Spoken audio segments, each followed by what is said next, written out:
So this isn't a normal scene. The 6420 on the diet feeder. Good evening everyone. Saturday evening, and this is an unusual sight. The 2850 with no wheels on it and the bonnet off. What's going on? Well, a couple of things going on. No wheels on it, obviously. The wheels are actually, it's dark now, the wheels are actually here on the trailer. Tyres have been broke off the rims, and the rims are going away now to be sprayed this week. There's a few stone chips on them, and thought it was better to get something done with them before it started to rust too badly. It's starting to rust around the stone chips. There's circles of rust around them, and we just want to get it straightened out before it gets any worse. We don't want the rims getting too pitted, because it'll only lead to other problems maybe later on. So we don't intend to be getting rid of this tractor anytime soon, so we want to keep it right.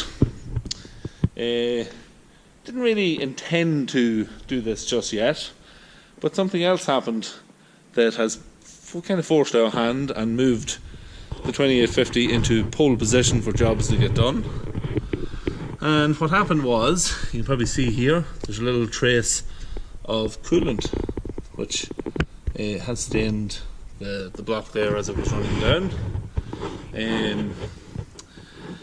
Yeah, Monday or Tuesday I noticed a little bit of coolant bubbling out between the block and the head at that point, and trickling down the side of the block.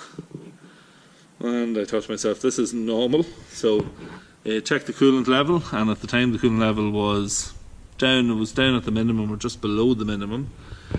And yeah, had to stop the tractor and investigate a little bit further. And it turns out that we're not 100% sure yet, but we're fairly sure that the head gasket is rotten in it. This tractor now is 1993, so it's 25 years old this year, and the head gasket has never been done in it. It's the original head gasket. We have the tractor since 1999. It didn't actually really have a whole pile of work ever done to it. We done the clutch in it back a number of years ago. Not because the clutch had failed, but the clutch was starting to produce quite a bit of clutch dust, which was affecting the starter. It was getting all in around the flywheel, and the dust was getting into the starter, and you were constantly having to, every month or every couple of months, have to take the starter off, blow all the dust out of it, because it started to jam up the starter. And see, always a lot of clutch work on this tractor, because in feeding the cattle you're clutching, moving forward. So always a lot of clutching. There'll be as much clutching with this tractor as a loader tractor. And eventually we got sick of taking the starter off it and getting it reconditioned every maybe 9 months, maybe once a year or something like that. We're having to get the starter reconditioned because of all the dust affecting it. And yeah, put a genuine John Deere clutch in it, and that sorted that whole issue out. So that's probably the major job that we had to ever do on this tractor in 20 years. Also, the hydraulic pump here just in front of the radiator, it at one point got a little bit lazy, and we just got a reconditioned pump for it, stuck it on, and that's a number of years back. That's probably maybe 4 or 5 years ago. And yeah, it's never looked back since either. So yeah, we've never really had to do any major jobs to the tractor itself. I think that exhaust box might have been replaced at one point as well. But that's really about it. Even the tyres that we've just taken off, they're the same tyres that were on the tractor. They were new on the tractor when we bought it in 1999. So they were a set of Firestones, and they wore fantastically well. They were great tyres. So yeah, that's really what has forced our hand into doing the work on it. Other jobs that we were going to do on the tractor. You remember earlier this year we did replace lights on the work lights here on the cab. What else did we do to it back then? There's a few bits and pieces to it. I didn't have to look back on the video to remind myself. But there's also a bit of paintwork needing done on the bonnet, and when we paint the bonnet we'll have to paint this front, the front, well, it's not a nose cone, the front part here where the lights is on. It'll have to be painted too, just to keep the colour all the same, so it matches the bonnet. There's also a few stone chips on the mudguards, so we'll probably paint those as well while we're at it. There's not that much work in painting those. And we're going to do a bit of general tidying up on it, because we're not going to be getting rid of this tractor. We're going to be holding on to it, so we want to keep it right, keep it maintained.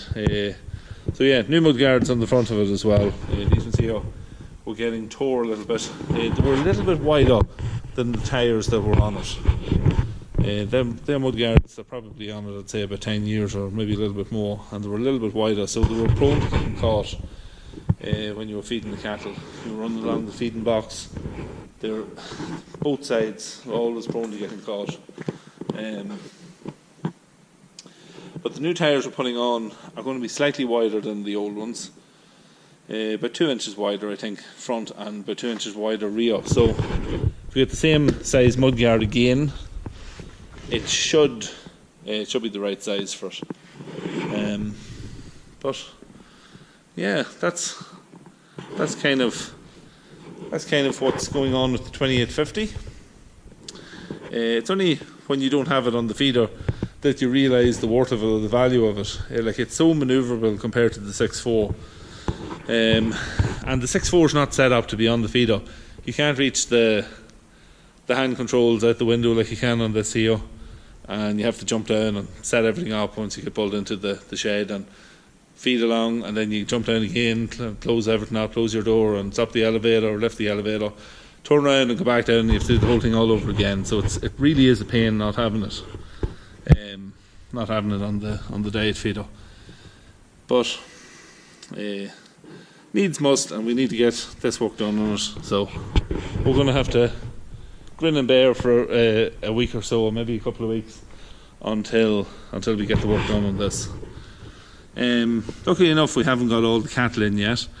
So the top cattle shed here, as I call it, the old cattle shed, there's only cattle on one side of it, which is lucky, because if the two feed boxes is up in that shed, the 6.4 won't fit down between them, and you're left with you'd be left with needing a different tractor to work the feeder. The 2850 just fits down on them all, so hopefully we'll not need to put any more cattle in there for a couple of weeks, and we can put maybe some cattle maybe can go into the new cattle shed at some stage next week. We have the feed barriers sent away for galvanising, so as soon as they come back we can put the feed barriers up, get the drinkers connected hopefully, and we should have cattle in fairly quickly in that shed. So if there's cattle needs to go in, they'll more than likely be going in that shed. So that's kind of the 2850 and what's happening with it. We set up a bit of a mini workshop in here. This is the kind of the machinery store where all the straw is as well. Set up 2 lights here today, so we'll have plenty of light for working at the tractor. Yeah, so that's kind of what's going on at the minute. Been fairly quiet over the last week or so, so I want to get some videos going again, and we'll take as many videos as we can of the work going on the 2850. Also straightening out the machinery shed earlier on. We got it tidied up. There's a lot of straw scattered around the floor of it. Got it all swept up, and some of the machinery is in. Still have to put in a few bits and pieces. The mower is outside at the minute. It has to be washed. It's going to sit here in the Santo. Fertiliser spreader is going to go in here because we have a few wee jobs to do on the fertiliser spreader, the new one that we bought. There's a couple of the the greedy boards, I call them, around the top of it. We're going to take them off because there's a bit of rust on them, and we're going to see what's what with them. Replace the ones, whatever ones we need for it, and we can get it straightened out then before the new year. So we wanted it here at the front. And there's also a little bit of work down on the harvester. If you remember back to when we were at the silage, the slip clutch started giving some trouble on it. So it's usually parked in at the back, so it's been left out the front as well for getting a few jobs done to. So we've a good few bits and pieces to do machinery wise, but nothing too major, but just bits and pieces of tidying up on them and maintenance, which is kind of expected. Yeah, so that's what's going to be coming up over the coming week.